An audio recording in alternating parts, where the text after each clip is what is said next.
What's going on, everybody? Yes, it is the Lumberjack Landlord. I did not die. I have not disappeared. The rumors of my death are greatly exaggerated, but I am here, the Lumberjack Landlord, with Mike Zuber from One Rental at a Time. Mike, how is it going? We had a tough scheduling for like 3 weeks in a row. That whole damn real job for me. Yeah, I was going to say I was on vacation for one of them, but then you know what? You have a job. So, you know, every day Saturday for me and not for you. Every day is not Saturday. Most days, Mike, feel like a Monday. Got to be honest. Most days feel like a Monday. Ouch. I'd much rather have it be a Saturday than a Monday. We're going to have to do a segment on which day of the week do you want it to be? Yeah, we're going to have absolutely. Yeah, it's easy. But Mike, thanks so much for joining me today. You know, again, the big news today is the eviction moratorium. You know, them talking about this. Obviously, the CDC's gotten the hint from enough of these federal courts, with now 4 of them weighing in and saying, hey, that's completely wrong. You have no jurisdiction. You have no authority to do that. And so I think at this point, if they do it or extend it past when they said they wouldn't, I think at that point, obviously, it welcomes massive amounts of class action lawsuits, would be my guess.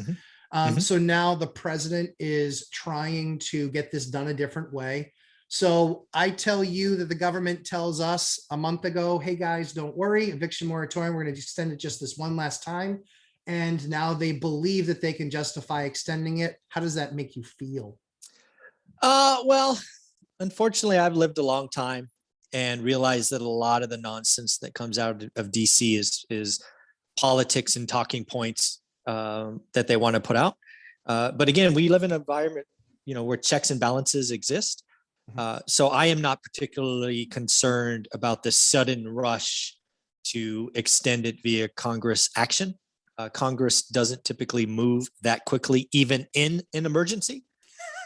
You know, so the fact that, you know, this came out yesterday afternoon and oh, by the way, today, the day we're recording this, is the last official day for Congress for 6 weeks because they go on summer recess, which I'm not sure why congressmen get a summer recess, but whatever. I mean, I thought that was like a kindergarten thing, but I guess you need a recess when you're in Congress, I guess. I'm not particularly concerned. I think it's fitting that kindergartners and congressmen get a recess. Kind of makes sense, but go ahead. Yeah, it kind of makes sense. But yeah, I think it's political theater. I'm not particularly concerned about it, both because I've never seen something get done in a 24-hour period. Also because we still have filibuster in the Senate, which means you would need at least 10 Republicans to, you know, get past that. So it's going to expire tomorrow. But as we've talked about, you really don't want the federal government in states' business. That was one of the things that was, you know, very important when we were founded in 1776, was the separation between federal and state. So as I've told many people, you don't really worry about the CDC that's going to go away. And I think it goes away tomorrow, but you got to worry about the states. The states could get something done quickly, right? At the state level, right? That's where you got to watch. So the state of California, we're already out till September. So CDC going away, doesn't matter. I just did some research, New Jersey till January 1st. Whew. Yes. Right. So, not particularly concerned about the federal government, but you know, one thing I do want to say is the Supreme Court came out, I think it was in late June, and basically said, Neener, you can't do this, but we'll give you 30 days to get the money out. Yeah. And it seems like the Democrats, again, that's just the party in power right now, assumed that the president was going to say, no, I'm going to challenge you and we're going to extend this further. He's not, which is just crazy, because the Supreme Court basically came out and said, you got a month and we're not going to change this because it's against the US Constitution. If it was so important and you wanted to, you know, take care of all these people, you should have been working on it since 4th of July, not the last day of the congressional year. It's all political theater. Their heart's not in it. You know, if it was, they would have been doing this for 4 weeks, not in 4 hours. Well, and I think the only reason that the Supreme Court weighed in on this and said, you know what, fine, whatever, was because they were basically saying another 30 days, fine, get your house in order in the next 30 days, but recognize that we're not going to rule in your favor to extend this thing again. Oh, that's clearly what happened. Yeah. You know, clearly. I mean, that's what Kavanaugh's weigh-in was. I mean, the concern that I have is, so I agree with you. Largely, I agree that this one passes. I just hope that they're as organized getting this done again as they were in getting me payments that were owed through the $50 billion that was awarded through rents. Because I don't know about you, but every single example that I had, it took them more than 90 days, even when we filed on the very first day that it was available. Yeah. It took them over 90 days to get that. So it's just showing that the federal government is exactly who we know they are to be, which is completely ineffectual, completely ineffective, and Yeah. largely can't get the job done that needs to be done, even in the case of an emergency. Yeah. It's around money. There's a lot of landlords being made whole, although it's taking longer, but those aren't the ones I'm worried about, right? I know from personal experience in my portfolio, but a lot of people around me, they have tenants that have clearly been playing the game, and now are down $10, $15, $20,000, haven't paid rent in a year. Yeah. And they have said, and I quote, as soon as the eviction thing is over and you file, I'll just ghost you. So we're not going to see that money back, right? That there are mom and pop landlords that will be in financial ruin. Yes. Because of, something was unconstitutional. And as much as people want to poke at landlords, tenants, there are rotten tenants, and there have been tenants that have been taking advantage of this. And, people are always saying through no fault of their own, for tenants. Well, there have been landlords that are destroyed now because of tenants through no fault of their own replaying the game. And it's just sad. And ultimately what comes out of this, folks, is you're going to have less affordable housing. That's right. The government came in and messed with an efficient market. And when you do that, there are consequences. And what's going to happen is just like what happens when you do rent control. A few people will benefit, but the masses will suffer. And right now we are going to see 10, 15, 20% less affordable housing in the next 4 to 6 months. And you have no one to blame except the federal government. I would be willing to go out on a limb and say, I think you're going to see more small multifamily, 2 to 4, 2 to 6 units. I think you're going to see more hit the market because of this than you will because of the foreclosures.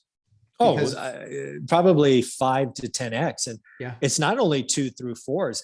I think you're going to see a ton of single family homes, right? What is the hottest asset today? Single family homes. Sure. So you're a landlord, you've been suffering through this, maybe you own it free and clear, maybe you have mortgage, doesn't matter. But now you get this nasty tenant out. They get out, you're down 20 grand, 10 grand, whatever. You have a choice. First, you can sell it as is, which no real business person would. You're going to spend the 4, the 8 to 12 to fix it up. Now you're looking at a brand new property. You're going, do I really want to put another tenant in here? Or should I list it and cash out? Yep. Now, a lot of people are going to rent it because rents have gone through the roof, and they'll just, write this 20 grand off as cost of doing business. But I got to tell you, you're 62 years old. You've been doing this 30 years. Yes. You're done. You're like, yep, I'm out. And oh, by the way, you're going to raise my taxes next year. Screw it. I'm done. Yep. So we're going to see, I'm 20% less affordable housing. That's it. Houses 2s through 4s, because mom and pops are like, got me once, you're not going to get me again. And that's tenants. I feel bad for tenants because rents are going to go up. Quality is going to go down. Supply is going to go down. I mean, there's going to be so much. I mean, I hear about it all the time, right? I get emails almost daily now saying, do you have a unit? Do you have a unit? Do you have a unit? We'll take anything. Anything, Mike. Anything. Yeah, it's not going to be good. It's the government did this. It did, right? It's unfortunately a outcome of, a tough environment we've been in. But now the price is going to be paid, and tenants are going to pay a dear price, I think. So what happens when a big entity starts picking winners and losers, is that, it forces the hand of, because we're still a market economy. Yeah. And so it still is going to force the hand. And, again, what does that mean? That means that people are taking additional risk. People that had bad experiences before with, the eviction moratorium, and that they didn't have tenants. Like you said, now they're going to be having to fix those things up and get them ready and get it on the market and get it sold. I had an off-market deal that I thought for sure that was going to be a sub 2 deal. thought for sure it was going to be. And they said, no, no way. And I said, really? How come? They said, we don't want the risk. Yeah. They said, we trust you. We trust that you can pay, but we don't know Yeah. that you can pay if all of your tenants stop, if all of our tenants stop paying. And I just Yeah. asked them, I said, does that mean you did a bad job putting tenants in here? Just Yeah. a joke, of course. But yeah, they said, nope, we want to be done. We want out. We will take our money. We will pay our 20% taxes and done. we're good. Yep. We're ready to get out of the race. And I'm telling you, that is mom and pop landlords. I'm watching my market, dude. This next 4 or 5 months, I'm going to pick up some deals. Like 43 years, these people own this place. Oh, and they're like, see, that's the person I'm going. They're like, I mean, even if you bought it when you're 30, that means you're 73 years old. That's exactly right. They just hit their 70s.